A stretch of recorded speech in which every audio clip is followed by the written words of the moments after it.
Yun, what's up mga kasoyo? Dito ulit tayo sa Fiverr. Uy, may music man. Pwede nating boss ko na saklit ha.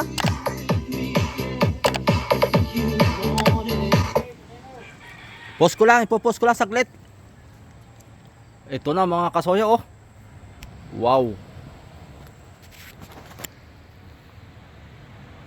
Para ng ribs ng kuan mga kasoyo, para ng ribs ng buhaya.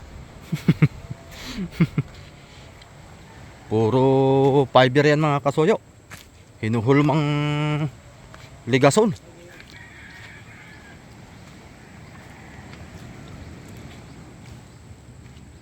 Ano ng plano dito?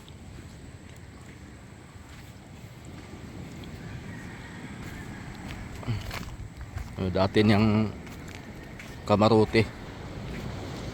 Maliit lang ito mga soyo. Maglalagay kaya dito ng pangpandong.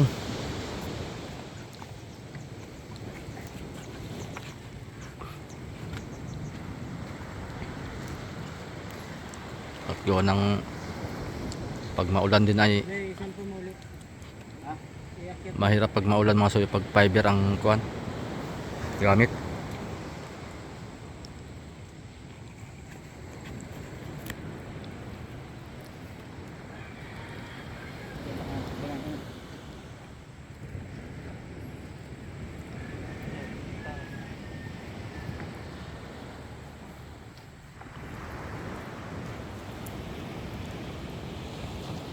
Gamitan ng level para yan sa magiging kuan lantayan siguro ng ruda.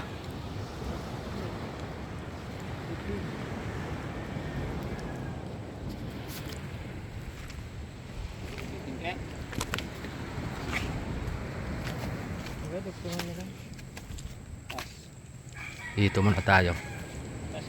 Ilan na kailang pirasong ligaso na sila. 2, 4, 6, 8, 10, 12, 13, 26. Lahat. Kulang pa ng 50 piraso pa. Kulang pa ng 24 para magiging 50 piraso. Ayan mga soyo. Ganda tignan. Talagang. Nilagyan ko ng ano yan, ng ano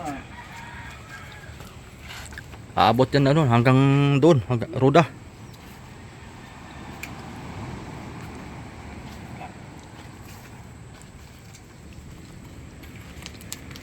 Haba nito mga kasoyo. Tapos papunta pa doon. Hindi na arkilan ng loader. Nasa sa dagat na yung kaputulay. Hindi pala ako kayo ng ano. Alam mo.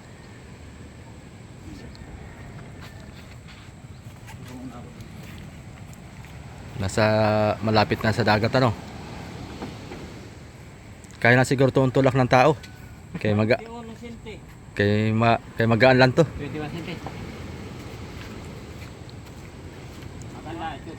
Umanap ka. Umanap ka ng bitin pa ng banjo. Yan na. Batas ba yan?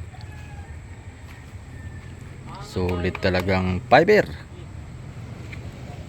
Yan, may uka yan mga kasoyo.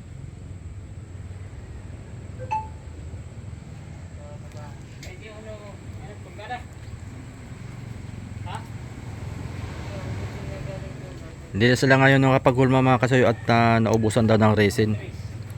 Kaya gawa nila ngayon ito pag asintada ng pagdadantayan ng roda siguro.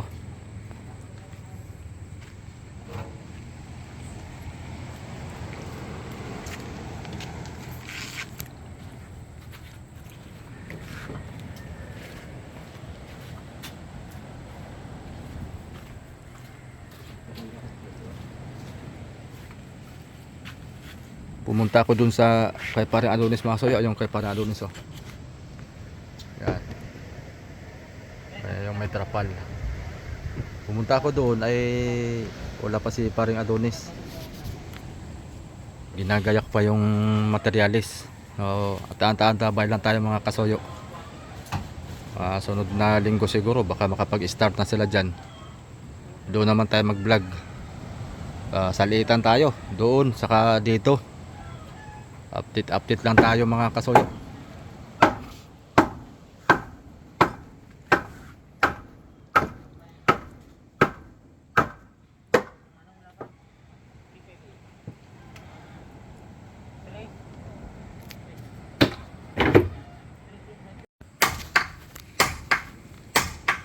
So yan, may nagtatanong dito nga pala sa video natin nung nakaraan mga kasoyo.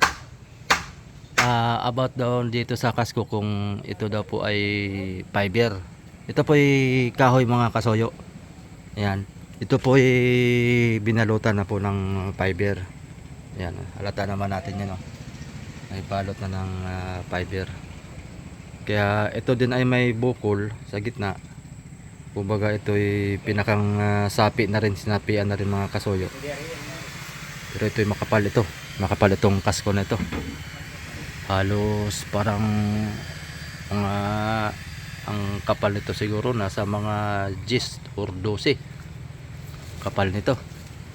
So ito yung dating kasko nung luma. Yan. Yung maliit na bangka lang ito dati. Ngayon ito lang ang tinira. Bali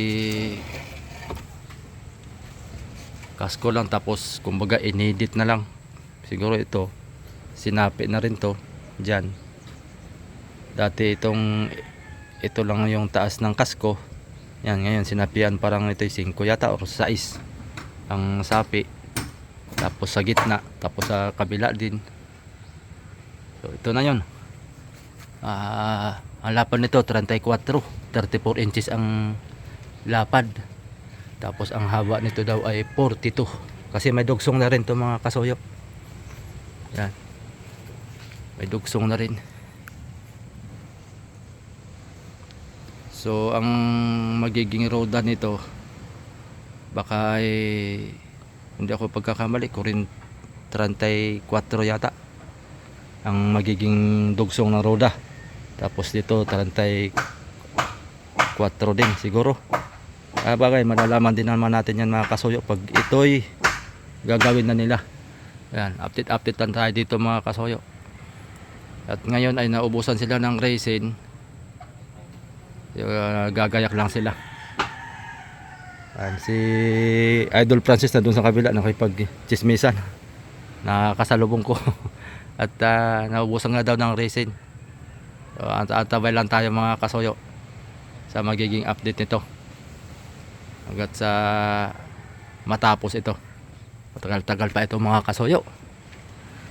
Maabutin na naman to ng taon.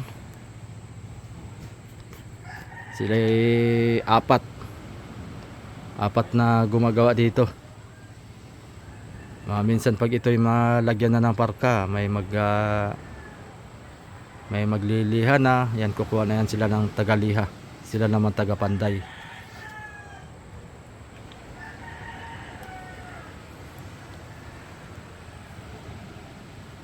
Taas nito. Lalim nito pag ito yung magiging bodega, lalim nito.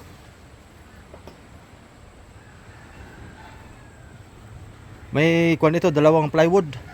Ang parka nito, mahigit hani. Mahigit. May gis. Wala, 9 lang. 9 ang parka. Tapos gis ang lapad sa taas. Baka ang kuwan nito mga 100 mahigit siguro hani. Ang haba, simula dulo por dulo. Mangyari, hindi naman abutin. Hindi abutin. Mga 95 feet. Yung dambuhalang bangka na fiber 116 ano? 116 feet. Halos din na rin magkakalayo ito. Kaunti lang ang diferensya. Dambuhala na rin to. Mini dambuhala tawag nito. Dambuhalang fiber boat.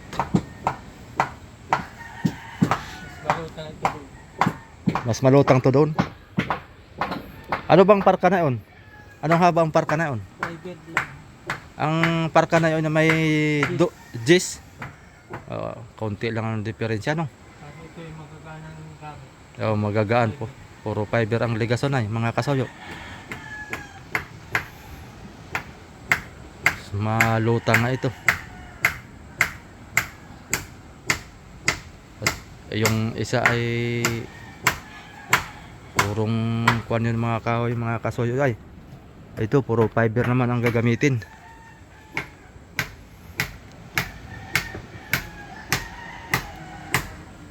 Para saan yung ginagawa nyo? Dantayan?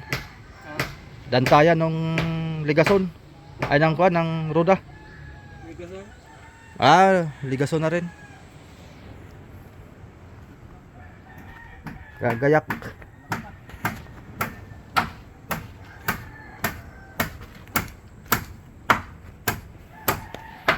Ang mangyari pala ito ay dugsong din. Parang style casco na rin kasi pag ganun yung mga soyo punta doon. Alalay ang angat.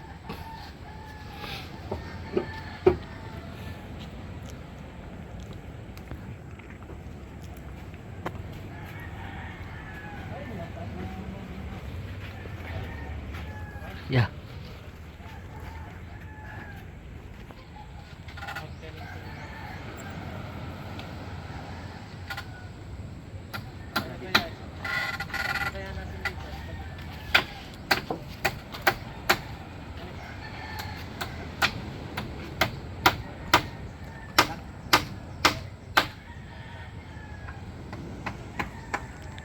Sayang tong bangka na to. Walang bumili. Kasi narinig ko dati ito. Ito binibenta yata ng 1.7M. Yan. Hanggat sa nabulok na lang. Sayang. Ay ayaw pa ibigyan ng may-ari ng 1M. May bibili sana 1M. Ay parang inayawan ng may-ari. Yun yung dahilan na nabinta yung Ichibang mga kasoyo. Itong una yung target nila ay masyadong mahal. Tapos ay ayan, nabulok na, sayang. Kaya bumaling yung buyer niyan papunta sa Ichibang. Ayun na yung pagkabili nung time na yon.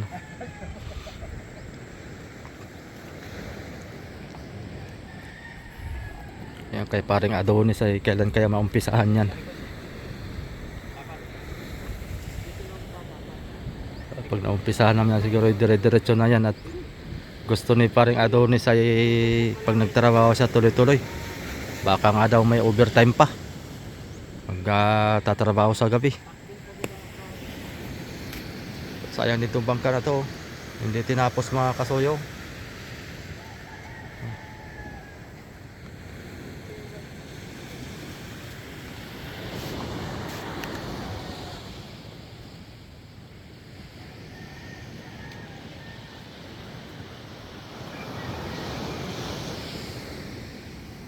Yun yung Triple Z.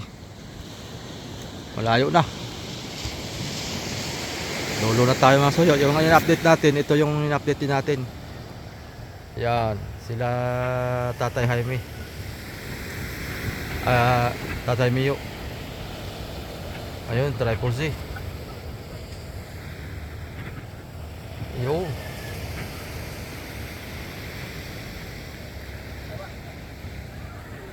Yan, tabay ko lang na magka-budget mga kasoyo at baka yung Triple Z ay itataas ko para malinisan tapos ma-retouch.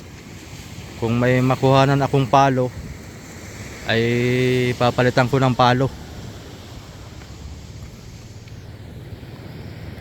Antay-antay lang tayo at may gagawin pa tayong iba dyan sa Triple Z. Baka kasi madala ni Kapitanan yan sa Subic ay maghahanap siya ng magdadala doon sa Subic. Kaya baka sa Subic ng rumbo niyan si Triple Z mga kasoyo. Wala na tayong mahanapan dito ng magdadala. Si Tio Totoy sana sa Bungliw. Awang ko lang kung desidido yun. At medyo may edad na rin. Kung matuloy din si Tio Totoy na magdala na yan, ay dapat ay makondisyon ko muna yan. Mapalitan ng palo. Saka na lang yung paltik. At yung paltik pa na may yung bayog ay hanggang 3 taon naman yan. Maka-income muna nitong season ng tuna. Baka sakaling swertihin tayo. Kung may magdadadalan yan, ay makabawi-bawi. Tapos ay pangkuha natin, pangpalit ng paltik. Unahin ko muna yung palo. At kaunti lang naman ang magagastos sa pagpalo lang.